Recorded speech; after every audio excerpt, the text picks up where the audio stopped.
पावसाळी अधिवेशनामध्ये मुख्यमंत्री महोदयांनी माझी लाडकी बहीण योजना आणली। त्यानंतर महाराष्ट्रामध्ये अनेक महिलांना याचा फायदा झाला। मुख्यमंत्री लाडकी बहीण योजनेअंतर्गत अंगणवाडी सेविकांच्या मार्फत अनेक महिलांचे अर्ज दाखल करण्यात आले। त्यानंतर महाराष्ट्रात लाडका बाहू देखील योजना राबवा या उद्देशाने राज्यातील अनेक पुरुषांनी मुख्यमंत्र्यांना विनंती केली। मुख्यमंत्र्यांनी पंढरपूर येथील आषाढी एकादशीला लाडक्या भावांसाठी योजनेची घोषणा केली। मात्र आता मनसेचे रायगड जिल्हा संघटक किरण गुरव यांनी या योजनेला पकडून वेगळेच ट्विट केले।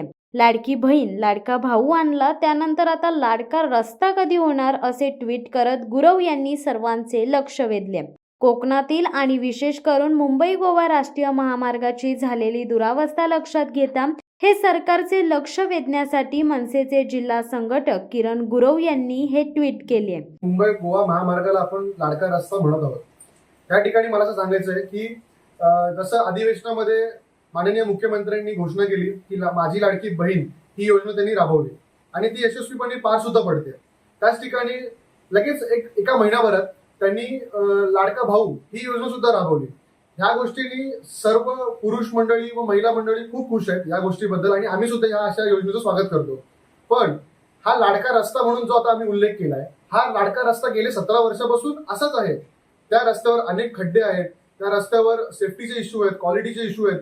ह्या इश्यूकडे मला असं वाटतं की सरकारने कुठेतरी बघून हा रस्ता एकदाचा मार्गी लावावा असं मला वाटतं। अजून मला तुमच्या माध्यमातून मला अशी गोष्ट सांगायची आहे की ह्या रस्त्याला आम्ही लाडका रस्ता असं का म्हणतोय, कारण का गेले 17 वर्षापासून ह्या रस्त्याला गोंजरण्याचं काम ही सरकार करते आणि आपण गोंजरतो कोणाला? आपल्या लाडक्या गोष्टींना किंवा लाडक्या लोकांना। तसंच हे सरकार लाडक्या रस्त्याला गेले 17 वर्षापासून गोंजराचं काम करते। त्या रस्त्याचं काय अजून वाढ काय होत नाहीये, जे आहे ते तसं आहे। शिवसत्ता टाइम्ससाठी गणेश महाप्रळकर, म्हसळा।